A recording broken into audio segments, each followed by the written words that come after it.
Ainda no imperialismo, os coronéis eram homens de grande prestígio econômico, grandes proprietários de terra e de grande prestígio militar. Então, consequentemente, eles se tornaram politicamente importantes. Após a proclamação da República, esses títulos foram mantidos, e a gente deve perceber a influência que esses homens tiveram ao longo da história.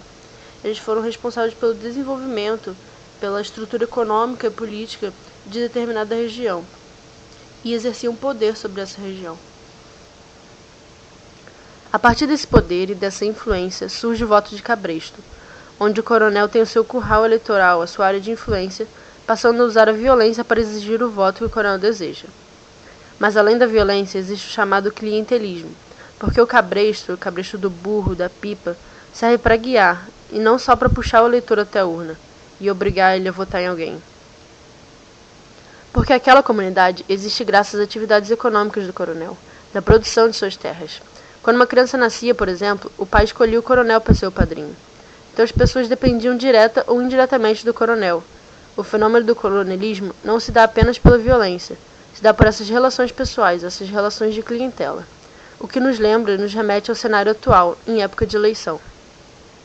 As pessoas vendem voto em troca de favores, em troca de emprego, cesta básica, quantias em dinheiro ou gasolina.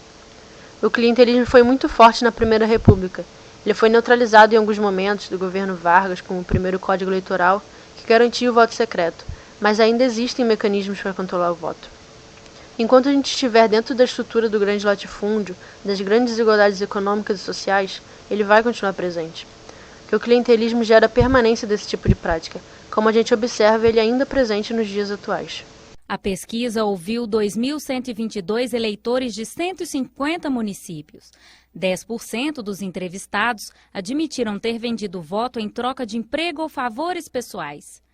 6% em troca de dinheiro e 5% em troca de presentes. O voto de cabresto sustenta a política do café com leite e também sustenta e garante principalmente a política dos governadores. E a política dos governadores, de certa forma, existe até hoje. Não do mesmo jeito, mas também existe um jogo de interesses para garantir a governabilidade do presidente, governadores e prefeitos. Então isso vira um ciclo. Quanto maior o coronel, maior a influência que ele tem.